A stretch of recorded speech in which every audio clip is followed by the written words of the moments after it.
So I want to say thank you to the Friends of the Page Walker, Cary's Historical Society, for giving me a platform to speak to you tonight. And I also want to thank the Page Walker Arts and History Center, that's the town of Cary, for hosting us this evening. So just as an introduction for myself briefly, my name is Carla Michaels. I grew up in Cary. I graduated from Cary High School. I went to NC State. Go Wolfpack! There's some other than Duke and Carolina fans. And I developed this love of Cary High School. Well, not of Cary. Well, yes, I do love Cary High School, but of Cary history from my father. He was born right on Chatham Street in downtown Cary in 1927, and our family roots go way back in Cary before Cary became Cary. So I'm not a professional genealogist, I'm not a trained historian, but what I like to say is that what I lack in training, I try to make up for in enthusiasm. So we're going to hopefully have a good time tonight and learn about Cary, women in Cary history. But my interest in women in Cary history is really an outgrowth of researching my own family and the town of Cary in general. So as I researched my own family in Cary, I realized that I had to do research on the whole community and in the context of communities. Who were their friends, associates, and neighbors? That's researching your fan club, F-A-N, your friends, associates, and your neighbors. And then in researching my family, extended family history. And that's really when I began to appreciate the connection between my family and the town of Cary and all the people who were in the town, and also the connection and interconnections between the African American community and the white community here in town. And so as I was researching, I would have all these serendipitous moments of, oh, this lady's interesting, I didn't know about her, let me dive a little deeper and find out about her. And so once it got to be, there were a lot of ladies that I thought were kind of interesting, I decided that maybe I needed to put the program together. Now, because of time, this is just going to be a high-level, hit high spots kind of presentation tonight, just to simply introduce you to some of the historical Cary women that I found, and maybe that'll encourage you to go deeper in your own family history or into the history of somebody that I mentioned tonight. So let's begin with the early days of the area, from the Revolutionary War period up to about 1840. Now, a woman's role at that time in society was to, frankly, support her husband, work alongside him in many cases, raise children, and run the household. And single women in this area really had limited opportunities, and life was very physical, it was challenging in what was then a largely agricultural area. And if you're fairly new to Cary, this was largely agricultural for most of its history. Up through about 1840, census records only recorded the name of the head of the household, which was usually a male. And the other family members were just little ink strokes on the paper. You didn't know them. You didn't know their names. It might be a female age 16 to 25, a female age 26 to 55. That's about all you would know about these females and the younger males in that household. Some were pretty lucky. Sometimes you will find women's names in a preserved family Bible or a marriage bond. They might be named in a will, or if they were property owners, there might be a deed. But most of the time, these women remain nameless, to us anyway, in official documents. Now, women of wealth might have had their names printed in the newspaper in marriage notice. They might even have an obituary.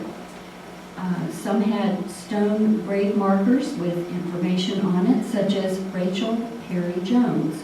She was the wife of Nathaniel Jones of White Plains, whose cemetery is preserved here in Cary. So, but otherwise, a lot of women really kind of have faded from history because we don't know their names. And one of the earliest women to emerge in her own right that we know of in the Cary area was Nancy Jones. More accurately, her full name was Nancy Ann Jones Jones. Her father was Nathaniel Jones of White Plains, which we just saw that cemetery in the previous picture. And he was the owner of White Plains Plantation, which was located in eastern Cary near the Crossroads area.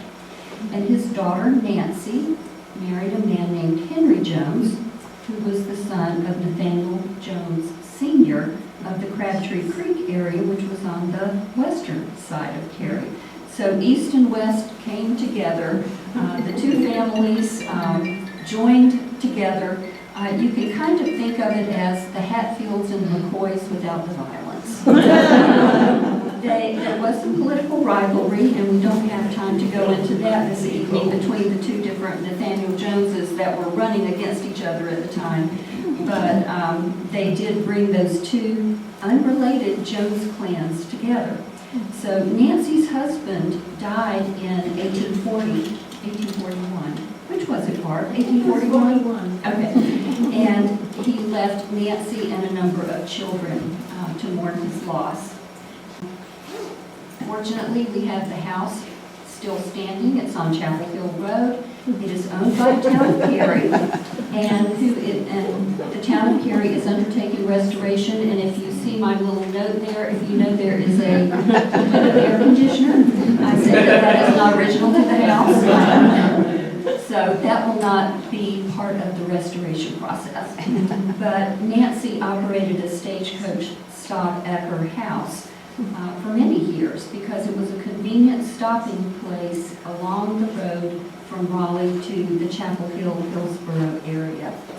And the road considerably, there is a railroad track in back of her house that's one of these ones that runs through Cary, and that the road actually predates the railroad. It's been around for many, many years, back to the 1700s. Now, I will tell you that the Friends presented a series of lectures last summer at the library called Houses on the Move. And we did an entire program on Nancy Jones and the house, and we turned the program into a blog. So if you want to know more about Nancy Jones and the families that lived in that house, you can just go onto our website and look at the blog that's called Houses on the Move, the Nancy Jones House. But we do want to acknowledge that during this era, you know, the late 1700s up to and past 1840, that slavery existed in North Carolina, and there were many enslaved people in our area. Many, if not most of the enslaved people, including the females, you know, they were just working hard, and they remain nameless to us. However, because their names were really not written down except on rare occasions. So, however, we do have a glimpse into the life of one family that we uncovered in research to document the historic African-American cemetery. That's the Cary First Christian Church Cemetery on Cornwall Road in Cary. The matriarch of this family was Molly Beckwith, and we don't know her maiden name, but in a rare find, we located detailed records of the Beckwith family and their children through estate papers. The families, in passing down property to the next generation, would often name enslaved people as being passed along, and their names were recorded in some of those estate papers. It was really a rare thing to be able to connect that. Now here, in the 1860 census, we're able to figure out, even without the names, that this was the Beckwith family, who were considered the property of Helen Gully. We had papers of Helen Gully that listed the Beckwith family, and so we were able to piece together, we see a female in there, a male, and then some children. So that's the 1860 slave census. But by 1870, it's after the Civil War and emancipation, and in 1870 census, these individuals emerged from the shadows. And this is the challenge for genealogists that are researching African American groups, because prior to the 1870 census, enslaved people were not named in documents except on rare occasions, as in a will in our case. But here, we do get to put names and ages together. Now, we only have a few details about Molly's life, but we can tell you about Molly's son, John, youngest son, John. He went on to become the longtime and beloved custodian of Cary High School in the 19-teens and 20s. And he sat for an interview with the Works Progress Administration, or the WPA, during the Depression shortly before his death. And in his, they're called slave narratives, so in his slave narrative, he gave enough of his family history that allowed us to document the story of his family's rise from slavery to freedom in the Cary area. And it was really gratifying to be able to personalize the story of Molly Beckwith and her family. And these photos are just wonderful. The one on the left is him ringing the bell to signal that there were meals or the beginning of school time at Cary High School. And then the other one where he's sitting on the steps is when he sat for the WPA slave narrative, and it was recorded shortly before his death, just a couple of years before he passed away. And so those are very precious. We can put his whole story together in at least some detail, which is just a wonderful thing. It doesn't happen all that often. Well, life remained fairly educational in this area until the arrival of Frank Page in Cary in 1854. He purchased 300 acres of land. We're standing on a little bit of those 300 acres here tonight. He tends to get all the press, and he was a force of nature, I think. He was an astute businessman. He had a lot of energy, and he had the foresight to develop Cary into a thriving town. But I wanted to talk about the woman behind Frank, Catherine Rabbitoe Page. Now, she was born in Barclaysville. That used to be in Cumberland County, but it's in Harnett County now. And she was born to a prominent family who were descended from Huguenots. And she was educated at 2 private schools. One might have been the Raleigh Academy, where Rabbitoe family members did attend, or it could have been Miss Eliza Taylor's school, which educated both sexes in Raleigh. The other one that we know she attended was Lewisburg Female Academy, which was known at its founding as Franklinton Academy, or Franklin Academy. Both of these schools, or the schools that she went to, had extensive libraries that would have appealed to her. And such libraries really were uncommon even in schools of that day. Now, she was able to balance out Frank's brash, hands-on approach to business. And Frank built this wonderful building that we're sitting in now, and I'm standing here now, the Page Walker Hotel, as it's known. He built it in the Second Empire style of architecture, which very well could have reflected Catherine's refined sensibilities. It's a beautiful building. The hotel was popular and an important stop along the railroad, and she was the hostess. Now, Catherine most likely learned her hospitality skills from girlhood days spent with her grandmother Barclay at Barclay's Inn on the stage road from Raleigh to Fayetteville. Her grandmother's inn and its hospitality were known across the South. And you could easily argue that Catherine's career was the hotel, but in addition, she raised 8 sons and daughters, all of whom were incredibly successful, including her oldest son, Walter Hines Page, who had a distinguished career as a writer, editor, publisher, and come to think about it, her love of books might have really influenced him in that way. And finally, as the U.S. ambassador to Great Britain during World War I. Now, Frank must have considered Catherine not only his wife, but his partner, because her name appears on most of the deeds for sale of property in Cary that I have seen. Now, after Frank and Catherine sold their land holdings and left Cary for the greener forests of Moore County, The hotel was purchased by Jacob and Helen Walker. Now, Jacob worked as a section master for the railroad. That meant that he was responsible, he and his crew were responsible for the care and the safety of a certain section of track. So the running of the hotel would have probably been left to his wife, Nancy Helen Yates Walker. Now, Helen was the daughter of Carla Yates, who had bought land in Cary and moved here around 1841. The hotel was also known in her day for its hospitality and delicious family-style meals that were served to railroad passengers and hotel guests right in this very room, right, Chris? This was part of the dining room that we're in right now. She operated the hotel from before they purchased the hotel, I believe, until her death in 1922. They purchased the hotel in 1884. Now, Helen's granddaughter, LaRue Hunter, lived at the hotel with her siblings and her grandparents after the death of both of the parents of those children.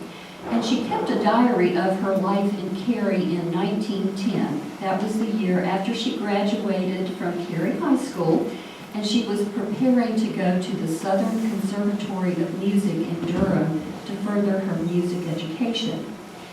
And so LaRue had this diary, and it's unpublished, but I was able to look at it and get a digitized copy of it. And it really gives us a glimpse of life into another African-American woman from Cary. And I'm going to talk to you about Persia Jones. LaRue mentioned Aunt Persia, and this is what she wrote. I put that clip up on the screen here. Had been busy all day, housekeeping, waiting on G, which meant grandmother Helen, etc. Aunt Persia is sitting up tonight. Grandmother Helen at the time needed to be nursed almost around the clock for some reason, and so Aunt Persia was going to sit up all night with her. Roger came over for a little while. We're not going to talk about Roger. But family research into the Yates and the Walker families indicate that Aunt Persia was not a family relative, but that she was an African-American woman from this area. And in 1910, the year the diary was written, the 1910 census record showed her as a cook at a hotel. And since there was really only one hotel in town, we figured that it was the Walker Hotel, which is what it was known at the time. So we conclude that all of those delicious meals that were served in this room would have been prepared, at least in part, by this previously unknown lady. Now, I found this deed when I was searching through deeds probably for Persia Jones. I found this deed that showed Persia Jones and her children purchased land from Frank and Catherine Page in 1879. And in 1896, the North Carolina Conference of Christian Churches, that's an African-American church organization, had its conference in Cary, 1896. The conference was held here for, around this area and state, and it listed the members of Cary's African-American church community in the program, and Persia Jones's name was listed in that program in 1896. So through this one little mention, Aunt Persia, in the diary of LaRue's, we now have discovered details about Persia Jones that we didn't know before, and we really have a wonderful glimpse of life of the African-American community in Cary. They were involved in church, they owned land, some of them at least owned land, and they had employment beyond just the physical toil in agriculture. I was really fascinated by Persia. But as time moved on in Cary, and really in society in general, occupations and careers opened up to females. And one of my favorite women in Cary history is the little-known Lucy Virginia Rivas. Now, the Rivas was a prosperous family, originally from Granville County. They came to Cary by 1880. They're listed in the 1880 census here. Lucy was born in 1867, and as a single woman for many years, Lucy led a pretty full life. One item I discovered showed her going with friends on a 4-day camping trip to Yates Pond. Can you imagine? There were guns, and shooting was involved, but no one was hurt, according to the newspaper clipping. And it was reported in the newspaper. Isn't that delightful? They would report anything in those days. Now, in 1900, she was mentioned in a newspaper article that showed that she ran a millinery shop in the mayor's office, so she made hats. And as one of a party of people from Cary, she attended the Jamestown exhibition in 1907 for the 300th anniversary of the founding of Jamestown. I can't imagine. I guess they rode the train up there. Now, as a single female, she ran the post office in Cary. And she was the postmaster from 1900 to 1914. That was a long time. And she sometimes had the assistance of a clerk, which was her brother. And so they worked together. It's called a fiery conflagration. Now, we may think of working in the post office as a rather sedate job, and it usually isn't filled with danger. But one of Lucy's most daring acts was saving the mail in the post office, which was located in the tobacco factory building at the corner of Academy and Cedar Street. And if you look out this window or go onto the porch and look out, it's where the fire station offices are now. So you go across both railroad tracks, and right there on your left, just past the second set of tracks from here, was the 3-story brick tobacco factory. Now, it was a factory, yes, it was a factory, but also an office center, kind of a mini mall. It had the post office, the mayor's office, a chapel, a meeting space, storerooms, and things like that in it. Now, this drawing dates to about 1870, and at the time of the fire in 1908, Frank Page no longer owned the building. His family, like I said, had moved on to Moore County, and the building was owned by the Gray family. But this gives you an idea of what the building might have looked like. So, back to the fire. A newspaper account says, Miss Lucy Rivas and scores of persons expecting letters, especially the young people at Cary High School, which boarded students at the time, they helped save the mail. The alarm for the fire was raised by none other than our Helen Walker, here from the hotel, who called loud and long until she awakened to energetic action the people on her side of the town. So you can picture this. Helen Walker sees the flames, runs out onto the front porch, fire, fire, and I think the Adams family, not the and Adams family in town lived across Academy Street up from the Cary Chamber of Commerce, and will understand the relationship. I think Lucy Rivas lived over there as well. So she would have been close enough to hear the fire alarm and run down the street, picked up her skirts and ran down the street to save the mail along with students. And some of the students were probably boarders in some of the houses that were in this area. So that, we need somebody to put that into play for. I think that would be a really good scene. So anyway, after leaving the post office, she ran Everybody's store on West Chatham Street for several years. And there is an ad for the store. The ad was featured in several yearbooks around 1917, 1918 of Cary High School. Now, Everybody's store is on West Chatham Street, and it's the building that has that very vibrant mural on it of the train, and then all sorts of people around in the clouds around it. So that's where she ran her store. And then, at the age of 52, in 1919, wedding bells rang.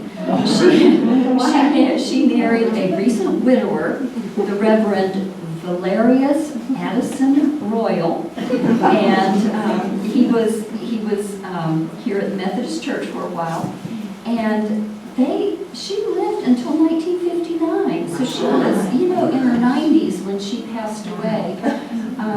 And she's buried at Hillcrest Cemetery in Cary, along with other family members. Now, you may have heard of her nephew, Henry Adams.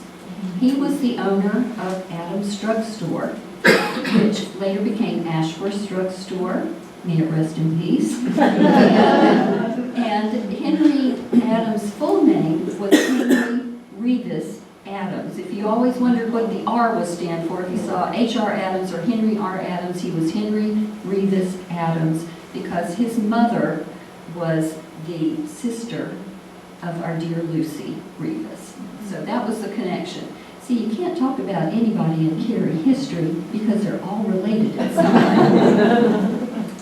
So we have talked a lot about inns and hotels and all that in the area and their influence on Cary history.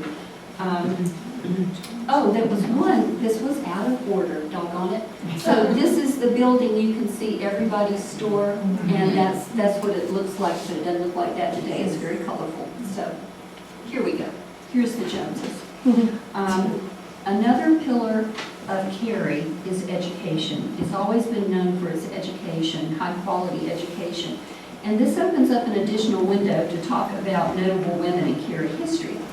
Cary Academy started in 1870, actually before the town was incorporated. It was started by Frank Page.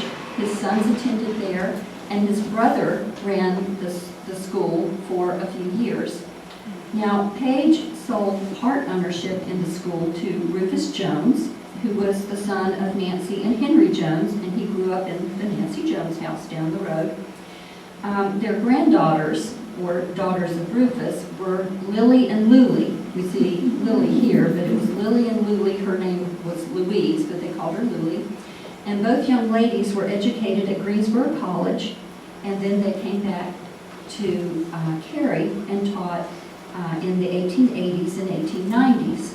Now, during that period of time, at some point in that time frame, the Jones family purchased the entire interest of Cary High School from Frank Page and were the sole owners of the school. But then in 1896, the Jones family sold the school to stockholders. And Louise married, raised a family in the traditional manner, and Lily remained unmarried. And she continued in the field of education for many years in Durham and was very involved in Methodist church circles. Now, other teachers of note who lived in Cary and were raised here in Cary were from the top left. That's Ethel Copeland Adams. She ended up marrying Henry Revis Adams. Ruth Cathy Fox, Miss Irma Ellis, Miss Sally Breeze, and LaRue Hunter Isaacs. Now, Sally Breeze and, as I mentioned, LaRue Hunter Isaacs both studied music at the conservatory level and taught music for many years. Miss Sally taught music here in Cary for years and years, and LaRue taught music lessons up in Durham, where she and her husband lived. Now, all of the women here attended Cary High School, at least for part of their education, and then returned to teach and influence children in Cary for many years. I've covered standout teachers such as Ruth Cathy Fox and Ethel Copeland Adams in previous presentations when I did a presentation on Cary High School history. Both were educated at high school, and Mrs. Fox went on to be principal of Briarcliff Elementary. And to date myself, Ethel Copeland Adams was my third grade teacher.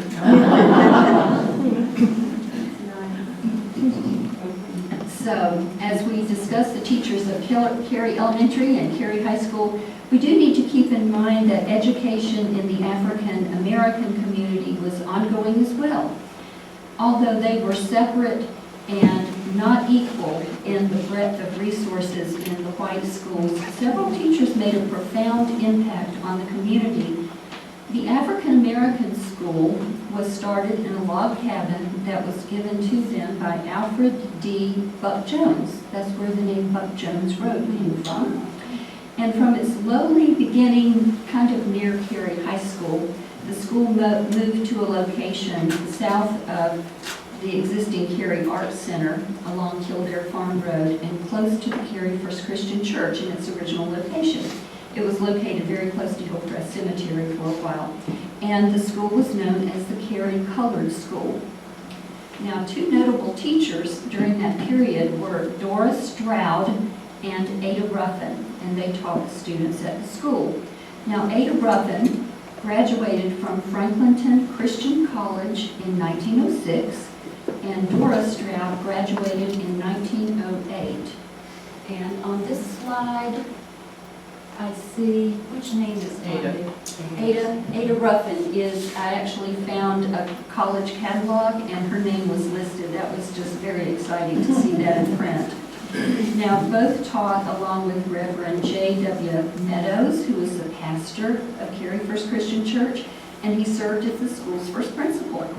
So the Stroud, Meadows, and Ruffin families were pillars of the African American community here in Cary, and both ladies taught school for many, many years. But now I want to introduce you to another teacher that you might not have heard of. Her story fits into our current day because, as we certainly can't forget, we recently lived through and coped with the coronavirus pandemic. Lillian Killingsworth was the lady principal at Cary High School during the Spanish flu epidemic of 1918. So, as you can imagine, Cary did not escape the effects of the Spanish flu. The News and Observer reported on October 19, 1918, that Cary High School suspended classes, quote, on account of the Spanish influenza, and the suspension will continue until Tuesday, November 5th. In other words, 2 weeks to stop the spread. Have you heard that before? So officials were hoping that what we call social distancing now would spare the school and the local churches from the dangers of the epidemic. And in the 1919 yearbook of Cary High School, the students' last will and testament, do you remember having those in the yearbooks? That their last will and testament noted that Professor Dry gave some long lectures on influenza. Perhaps that was the equivalent of the televised health briefings that we watched during the pandemic. So the Cary community weathered the effects of the pandemic just like we did. It wasn't any different in 1918 and 1919.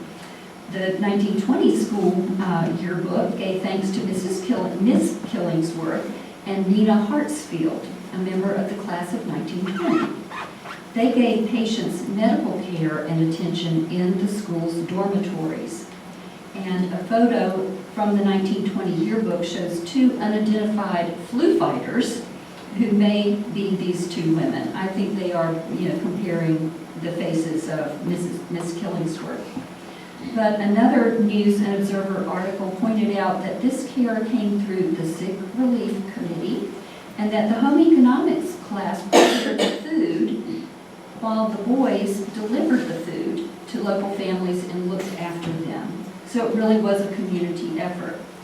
The newspaper also reported that several of the Cary teachers who were remaining in town during the suspension of school have joined the children of the community in picking cotton.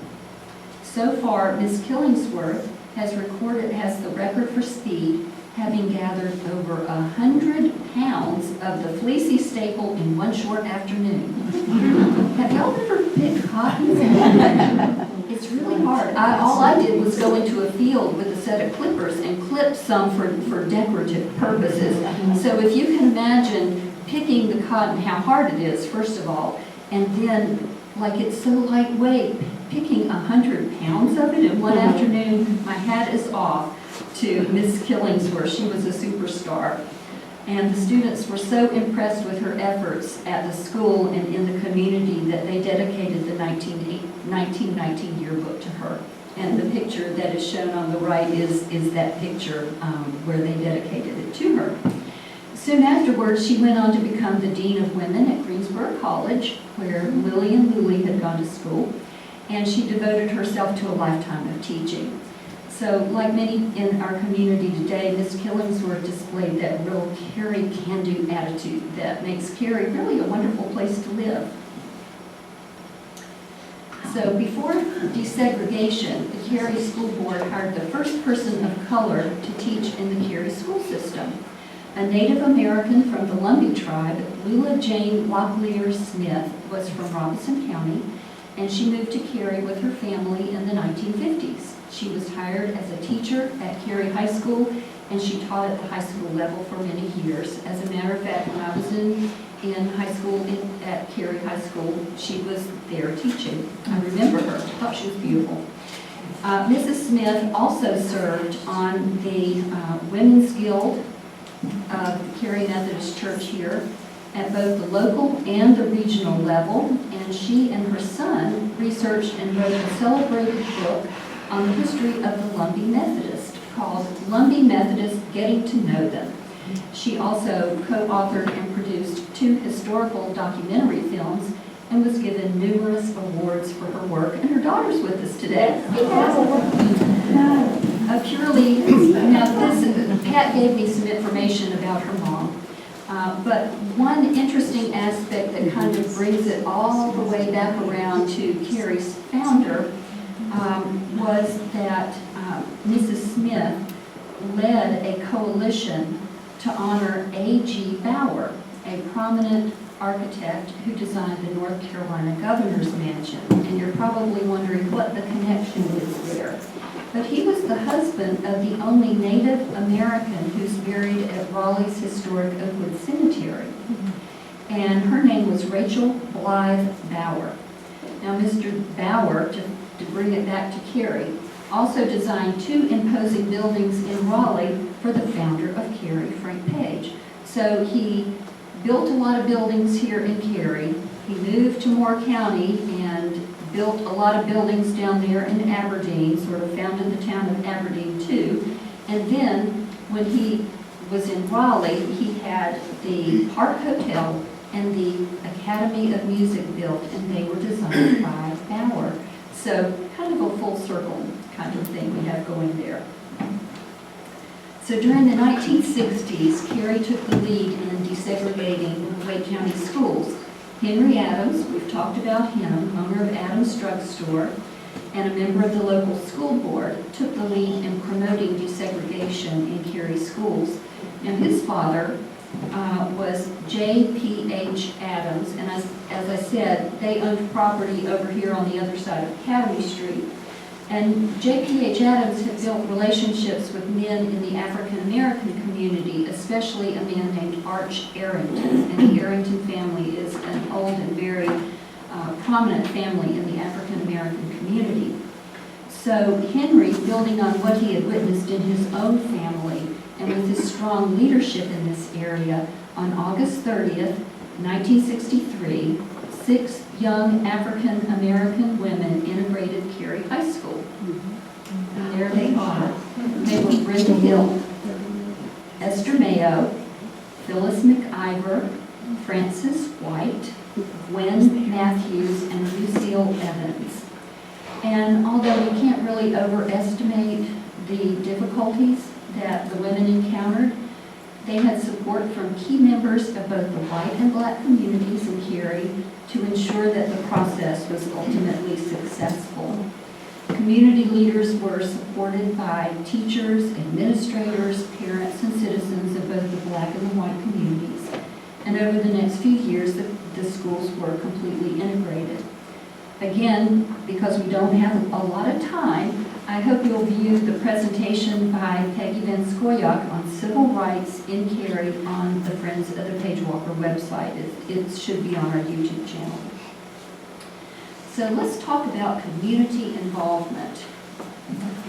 Although Cary was a bedroom community for many years, many women fulfilled the traditional homemaker role during that time, but it didn't mean that they didn't make a difference in our community. Now, because agriculture was so important to Cary for so many years, it was natural that the Cary Garden Club was formed and contributed to beautiful landscapes around the town. But before various garden clubs were here, there was the Cary Gourd Club. Yes, Cary was the gourd capital of the world, and don't you let anybody else tell you otherwise. Gourds even featured on our town seal for many, many years. Now, Mary Wilkinson, her sister, and 2 daughters decided to grow some ornamental and exotic gourds starting in the 1930s. Mary lived in the old Frank Page house, which would have been back that way a little bit. It was located on the site of the current town hall. So somewhere around the town hall, there was a gourd patch. You know, wouldn't it be fun to have gourds growing back here again? Anyway, just a shameless plug there for the gourds. What they did was they exhibited gourds in the 1937 State Fair over in Raleigh, and it produced so much buzz that the Gourd Gardeners Club was formed thereafter. Later, the club's name was changed to the Gourd Village Garden Club, and the ladies capitalized on the excitement generated at the State Fair and started an annual gourd festival in 1938 with an exhibition at Cary High School. Now, Cary High School is now the Cary Arts Center, so the Gourd Festival was just down Academy Street. It featured a wide array of items that were all made out of gourds. And interestingly enough, a number of years later, in 1956, there was a couple or 2 or 3 page spread about the Cary Gourd Festival in Our State magazine. If you can imagine how small Cary was at that time, in the 70s there was only like 7,000 people here, so reverse 20 years and figure it out. And then it has an article featured in Our State magazine at the time. I think that was really remarkable. And when I grew up here, my Girl Scout troop even made gourd items and exhibited them one year. Just a memory. We didn't win any prizes, but it was fun. So when Cary was a whole lot smaller than it is today, the Gourd Festival, the annual gourd show, was really a big deal. And we all enjoyed it. Now, Dorcas Ministries, speaking of community involvement, oh, there's some more on the gourds. There you go. That was on the left. It's clipping from Our State magazine, and then they advertised in the newspaper as well. So when you advertise in the newspaper, you've hit the big time, I guess. So now we're going to talk about community involvement and Dorcas Ministries. It's mostly recognizable today through the Dorcas Gift Shop, and it began under the banner of Christian Community in Action. It was a joint effort of African American and white church congregations, and it still exists today.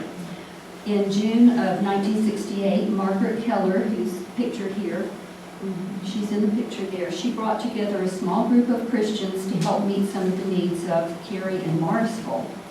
And as the literacy and preschool programs grew, the group dreamed of a thrift store.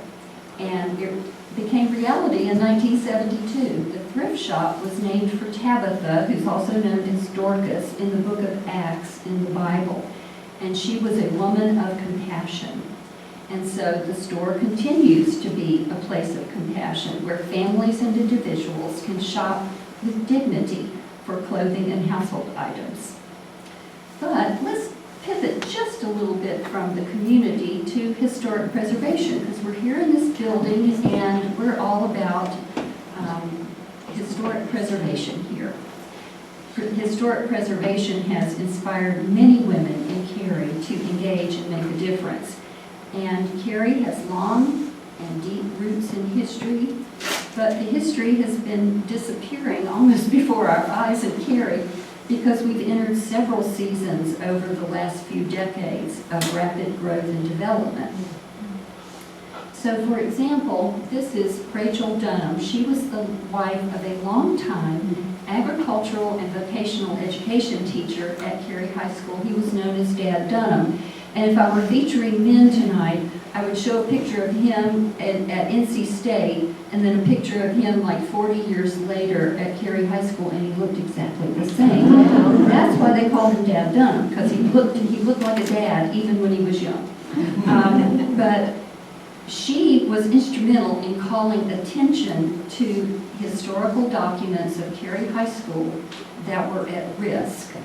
And this led to the founding of the Cary Historical Society, which saved the documents and later sort of evolved into the Friends of the Page Walker organization, which saved this building for the community's benefit. She was also an avid gardener, and she was also active in the Cary's Gourd Village Garden Club, and she even had a flower named after her, the Rachel Dunham Hellebore, and that's the Linton Rose, and that's what you see blooming so beautifully around town, especially if you go take a look at the work they're doing on the Ivy Ellington house and peek through the fence. All the low shrubby things with beautiful white flowers are hellebores, and they're in their prime right now. She and her husband sold their large property at the corner of Kildare Farm Road and West Cornwall Road to Glen Eyre. So that is where the Dunhams used to enjoy life and their beautiful garden on that large parcel of land. But it took some buckets, and so Anne Kratzer, who was another career educator, took up the baton of historic preservation from Mrs. Dunham and was a key figure in saving the hotel where we are right now. In the earliest days of preservation, a bucket brigade bailed water out of buckets collected from the leaking roof. There were serious problems with this building. And when it became apparent that the fundraising was kind of beyond the bake sale stage, in other words, we needed megabucks to fix this place up, Anne's energy and determination helped forge a lovely partnership between the Friends and the town of Cary to repair the hotel and turn it into this beautiful, vibrant art center that we have today. Thank you, Dana. She's here.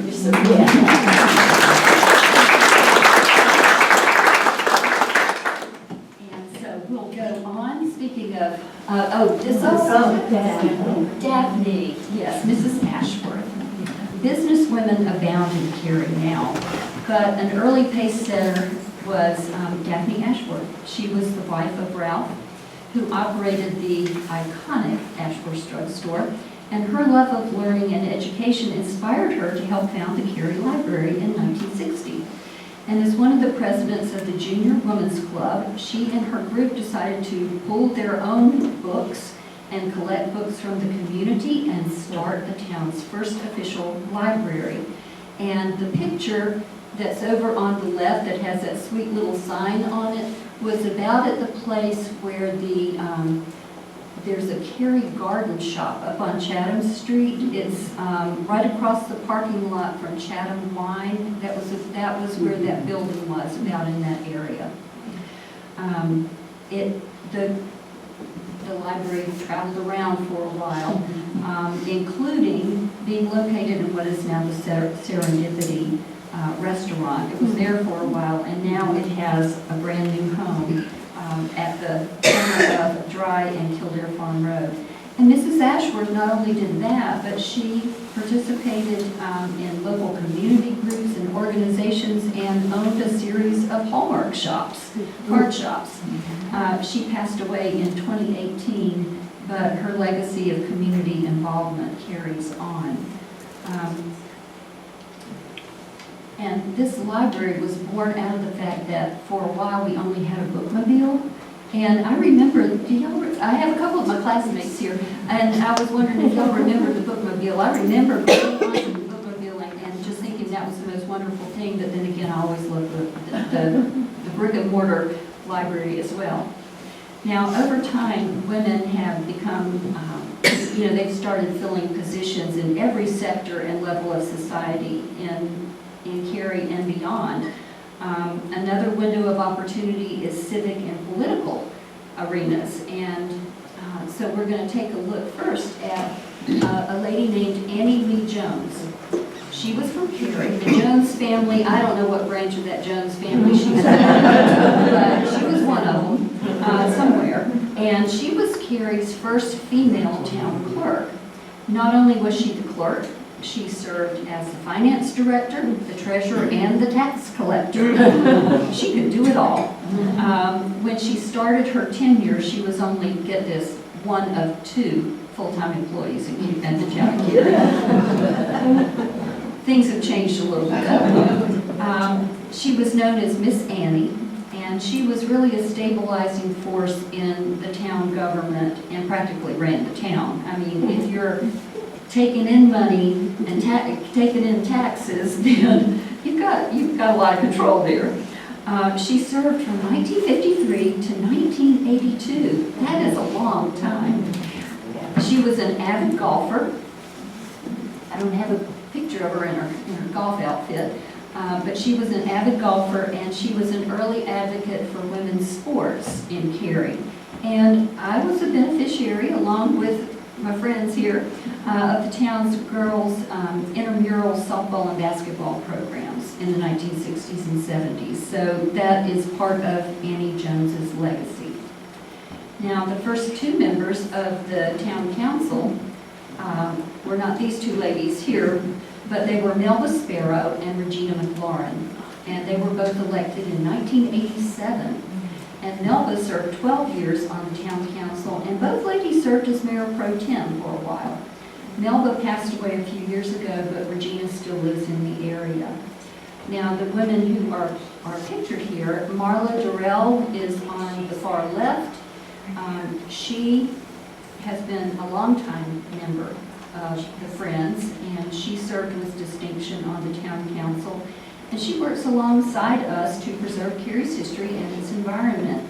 And because she was so involved in charitable work in the community, she has a plaque named for her.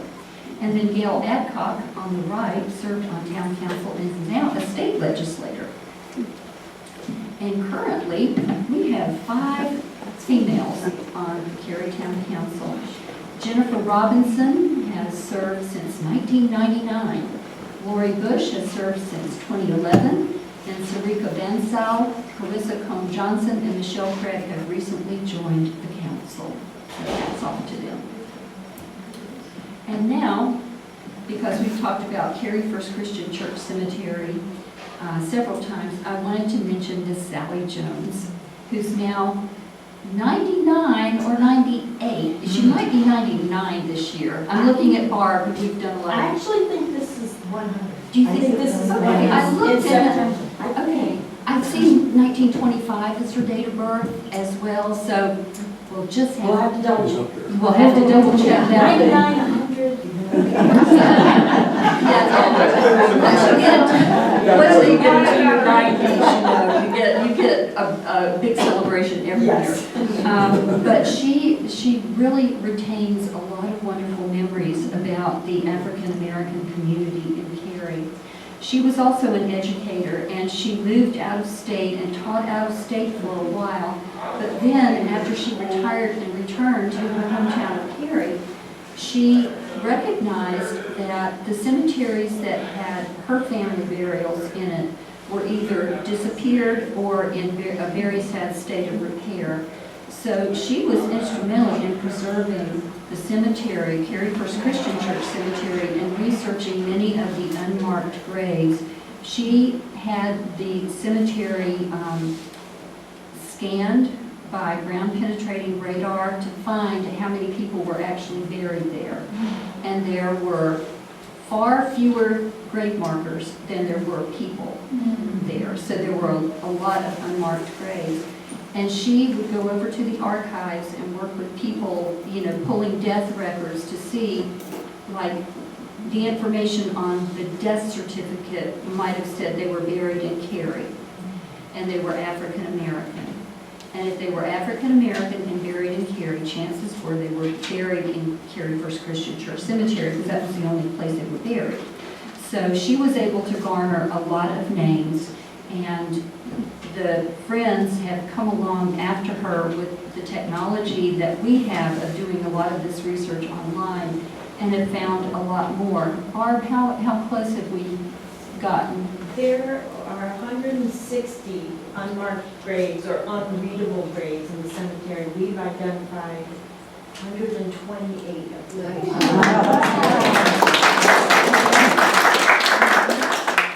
And one thing I would like to say is that one day, it is Barb's and my vision, along with the churches and other interested parties, to have a marker in the cemetery, which lists the names of the people buried in those unmarked graves. So maybe we'll have an appeal for funds one day and try to make that happen. So, all that to say, so much rests on the shoulders of Miss Sally Jones, because without her having the vision to do that years ago, we wouldn't, no telling what the state of the cemetery would be and whether, we would have it in the way that it exists today. It really is a beautiful cemetery on West Cornwall Road. That is my question. Thank you. I can see a hand. It's on West Cornwall Road. So if you know where Glen is, if you're on Kildare Farm Road and you turn down West Cornwall and you go past Glen Air, the next thing you'll see is Cary First Christian Church Cemetery. There is a walking tour brochure there and a little bird box kind of thing at the gate. And at Hillcrest Cemetery, which is the other cemetery, historic cemetery in town, there is a walking tour brochure as well for that cemetery. So we've come a long way in this presentation tonight. We started in the late 1700s and we've made it all the way up to the present. And so today, opportunities really abound for the women in Cary. The Research Triangle Park and Cary itself are full of businesses where women are at the top of their professions. Women continue to serve their communities through local and national organizations. And you know what? Some women choose to stay home and take care of their families, which is a good option for a lot of people.